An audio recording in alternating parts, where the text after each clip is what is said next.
kādu dīlu, un vai mums vispār ir jāiet līdz šiem jēdzieniem, ja mums jāiet? Kādu dīlu Latvijai ir vai nav jāatbalsta? Trumps skaidri pateica, ka gļēvā Baidena politika ir novedusi to, ka Ukraina tiek iznīcināta 3 gadu laikā. Tāpēc, ka nebija pietiekoši atbalsts Ukrainai, lai Ukraina varētu uzvarēt šajā karā.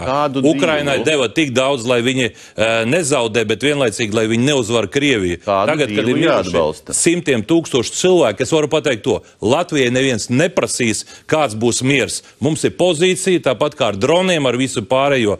Trumps ir tas, kas vienosies ar citām lielajām valstīm un vienos, protams, Ukrainas viedoklis būs izšķirošs, jo Ukraina var to visu arī neakceptēt, bet ir jāsaprot to, ka šodien bez Amerikas atbalsta Ukraina pastāvēt nevarēs ilgstoši. Un es ceru, ka to, ko tikko atskaņojāt, ko Trumps pateica, ka ja gadījumā Krievija nepiekritīs šim kompromisam, Krievija maksās lielu cenu. Bet Eiropa ir bijusi arī gļēva, jo atbalsts Ukrainai nav bijis pietiekoši. Šolts vairāk... Mēs nedaram neko.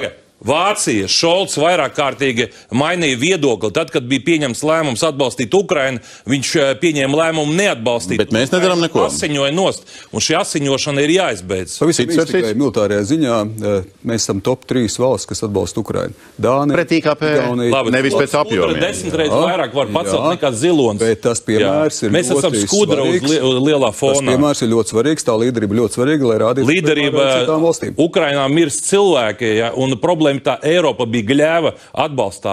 Ja gribēja atbalstīt Eiropu, varēja dot vairāk ieroču, un Ukraina būtu iespējams uzvarējusies pirmajos gados. Vācija, Francija nesniedza šo atbalstu tikai tāpēc, ka taktika bija novājināt Krieviju šī kara laikā, nevis tāpēc, lai Ukraina uzvar.